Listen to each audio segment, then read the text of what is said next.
describe my poems in really stupid ways. So this is a poem.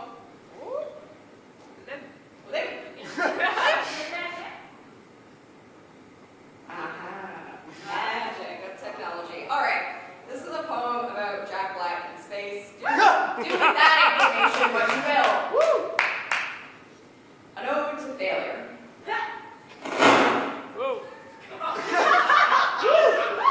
Me and this mic are getting along great. All right, let's try this Hold on, again. one sec. Give it a little open. What did he Good, do? good. Yep.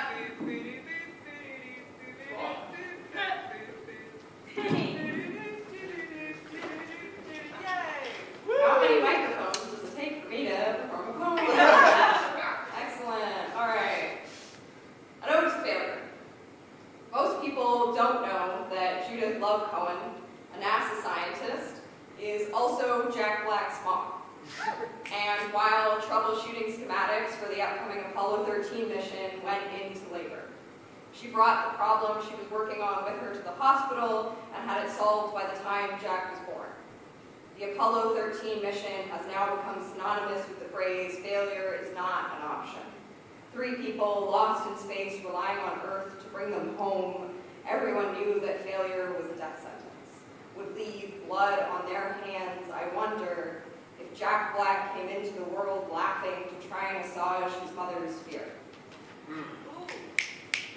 I was 8 when I first realized that sometimes failure is the only option. My dad's best friend, Christian, handed a terminal diagnosis of ALS. Spent 2.5 years watching every system in his body fail him until he just stopped. ALS turning off the lights one at a time and plunging the house into darkness. I'm no good at failure. Punishing myself in empty rooms about mistakes I shouldn't have made, competitions that I shouldn't have lost, a pick routine tearing me apart without the knowledge on how to put things back together, and I, a metal husk, keep trying to travel down the straightaway. And then I met you, and I was in Houston in 1970, and failure was not an option. One wrong calculation, one wrong variable would have you hurtling into darkness forever, and I still sometimes find myself back at mission control, poring over documents and thinking about how close we got to death, how close I got to having your blood on my hands. They say you can't save someone, but that's not true. Firefighters pull people from burning husks every day. Doctors replace a heart with a new one. A service dog alerts their owner right before the crash. But I know I didn't save you. You are alive by chance and the aid of 1,000 other hands far softer than mine. Failure not being an option doesn't mean that it won't still happen to anyone. During a launch rehearsal test for the Apollo 1 mission, the capsule lit on fire. A spaceship turned into an oven while everyone watched helpless.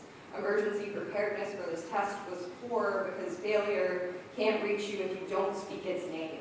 And yet failure is not always a death sentence.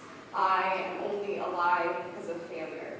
Genocide kissed my family but did not take its breath.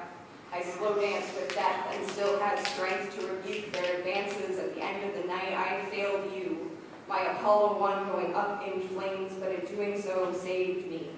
I think perhaps failure is a gift one is not always ready to receive. I know it is one these hands still do not know how to hold. Maybe it just needs some rebranding. It's not that failure wasn't an option, it was that apathy, that refusing to try their hardest to bring those astronauts home wasn't an option.